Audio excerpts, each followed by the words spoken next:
آپ اگر واقعی ہر دل عزیز بننا چاہتے ہیں تو اپنی زبان میٹھی کر لیں. میں کچھ ٹپس دے دیتا ہوں کہ آپ اپنے الفاظ کو کیسے میٹھا کر سکتے ہیں, کیسے اچھا کر سکتے ہیں.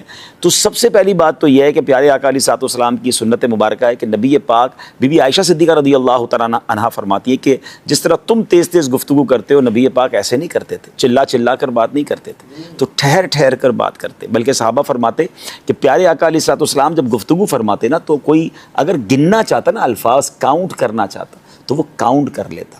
اب ہم غور کریں کہ ہمارے الفاظ کوئی کاؤنٹ کرنا چاہے تو کیا کاؤنٹ کر سکتا ہے؟ جو لوگ چیخ چیخ کر بات کرتے ہیں, چلا چلا کر بات کرتے ہیں, وہ غور کریں. آپ کی بات لوگوں کو پسند نہیں آ رہی ہے, بہت اسپیڈ میں بول رہے ہیں تو بھی آپ کی بات لوگوں کو سمجھ نہیں آ رہی ہے, ٹھہر کر بات کریں. کچھ مبلغین یا بیان کرنے والوں کو بھی لگتا ہے کہ میں چیخو پکار کر کے بیان کروں گا, تو ٹھیک ہے, کچھ علاقوں میں کچھ گاؤں گوٹھوں میں شاید یہ پسند کیا جاتا ہو کہ آپ ٹیبل توڑ بیان کر لیں.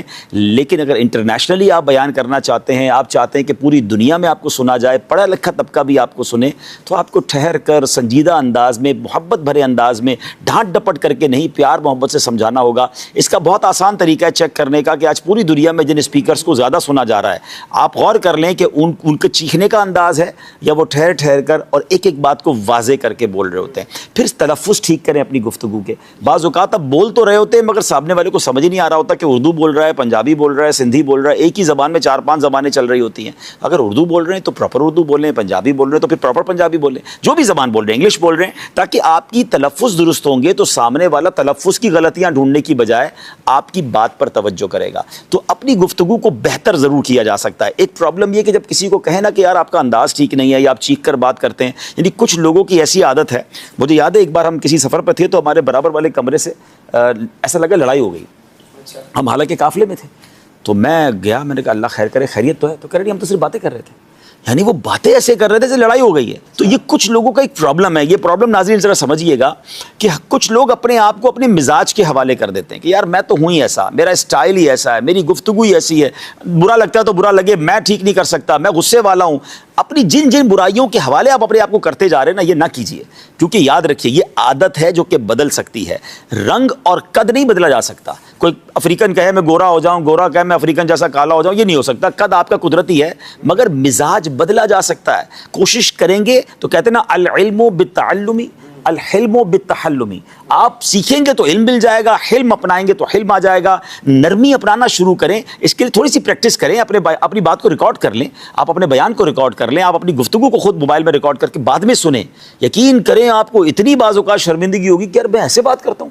ایسے بعض اوقات جملے ایڈ کیے ہوئے ہوتے ہیں جو سامنے والے کو اریٹیٹ کر رہے ہوتے ہیں. ہم نے پچھلے دن بھی مثال دی تھی, چونکہ چنانچہ جیسا کہ حاجی صاحب, اور پھر تسبیحات وہ والی پڑھنا جہاں پڑھنے کا موقع نہیں. تو اپنی گفتگو کو خود اسکین کرنے کی عادت ڈالیں. آپ یقین کریں آپ دنیا کے ہر میدان میں ترقی کر سکتے ہیں جب آپ کو اچھا بولنا آ جائے. آپ بہت اچھے دکھتے ہیں, آپ کے پاس علم کا خزانہ ہے. آپ غور سے سنیے گا, آپ نے 2000 کتابیں یاد کی ہوئی ہیں مگر آپ کو اچھا بولنا نہیں آتا تو کتابوں کو ڈیلیور کیسے کریں گے؟ اپنے سینے میں محفوظ لے کے چلے جائیں گے.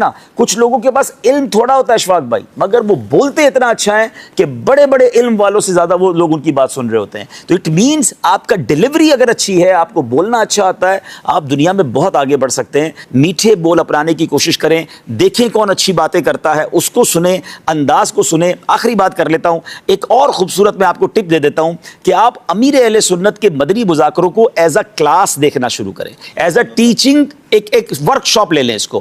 آپ غور کریں کہ امیر اہل سنت کیا کیا کرتے ہیں. میں نے بہت غور سے مدنی مذاکرے کو ایک طرح سے سکین کرنے کی کوشش کی کہ آپ دیکھیں مشکل سوال کو مسکرا کر کیسے سنتے ہیں, ٹپیکل کوسچن کو جواب کیسے دیتے ہیں, ہر تھوڑی دیر بعد موضوع تبدیل کیسے کرتے ہیں, آپ کسی ناظرین میں سے کسی کو بور نہیں ہونے دیتے, تھوڑی دیر بعد آپ ناظرین سے سوال لے لیتے ہیں, کبھی بچوں کو انوالو کر لیتے ہیں, کبھی نعت شریف شروع ہو جاتی ہے. انسان یکسانیت سے بور ہو جاتا ہے. مبلغین کے لیے, اسپیکرز کے لیے, پروگرام کرنے والوں کے لیے مدنی مذاکرہ ایک ایسی کلاس ہے کہ آپ ہر تھوڑی دیر بعد اس کا رنگ چینج ہوتے ہوئے دیکھیں گے. کبھی چہروں پر مسکراہٹ ہوگی, کبھی آنکھوں میں آنسو ہوں گے, کبھی کوسچن آنسر ہوں گے, کبھی خوف خدا ہوگا, کبھی عشق رسول ہوگا. اتنی ورائٹی ہے. تو آپ کی ذات میں اگر ورائٹی نہیں ہے تو آپ بہت آگے نہیں بڑھ سکتے. ایک بات یاد رکھیے, پریڈکٹیبل نہ بنیے. کچھ لوگ پریڈکٹیبل ہیں, یعنی پریڈکٹیبل سے مراد یہ کہ ہمیں پتہ یہ کیا بولے گا. جس دن آپ کے بارے میں یہ ہو گیا نا کہ جب بھی راشد بھائی بات کریں گے یہی والی بات کریں گے, تو آپ کو لوگ سننا چھوڑ دیں گے کہ یار ان کا تو ایک ہی ٹاپک ہے, ایک ہی انداز ہے. آپ کے اندر اتنا کچھ ہو کہ جب آپ بیان کریں, آپ کسی سے مشورہ کریں, آپ گفتگو کریں, یار کوئی نئی بات لے کر آئیں گے. یہ ماشاء اللہ ان کا مطالعہ اتنا اچھا ہے کہ آج یہ کسی نئے موضوع پہ بات کریں گے. تو جتنا انپریڈکٹیبل رہیں گے آپ, جتنی آپ کے اندر ماشاء اللہ مطالعہ ہوگا, آپ اپنی گفتگو میں تنوع لائیں گے, ورائٹی لائیں گے, انشاءاللہ لوگ آپ